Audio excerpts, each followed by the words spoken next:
Hai la radio? Chiami qua.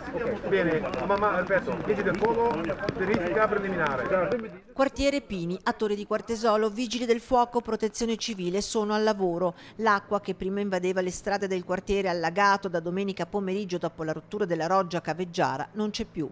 Adesso è tempo di svuotare, prosciugare scantinati, garage e taverne dove l'acqua è entrata con prepotenza, sommergendo auto, ricordi e tutte le cose stipate e forse per lo più irrecuperabili. Il quartiere è stato diviso in 11 zone, le 11 zone adesso con i volontari della protezione civile e con l'assistenza dei vigili del fuoco, perché per prima i vigili del fuoco devono verificare la sicurezza della situazione, dopodiché la squadra delle protezioni civili provvederanno, in alcune zone sono già in corso, devo essere sincero, al prosciugamento delle abitazioni e degli interrati.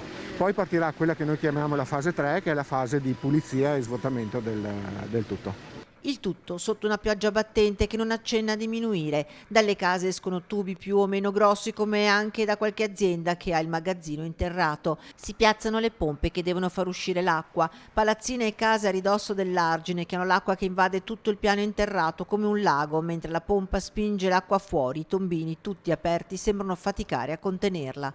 Sono più o meno sulle 700 persone, adesso in termini di abitazioni non li so dire, però c'è praticamente mezzo quartiere da gestire. Coinvolti sono 150 edifici, 7 famiglie evacuate sono ospitate in strutture alberghiere, mentre altre 2 famiglie hanno fatto richiesta di ricevere i pasti a domicilio. Ad aiutare Torre di Quartesolo sono giunti un po' da tutti i comuni ed anche da fuori provincia, racconta commosso il vice sindaco. Sono 3 giorni che vedo gente da tutta la provincia, da fuori provincia, dal Veneto, la protezione civile regionale, ed è una cosa che ci rende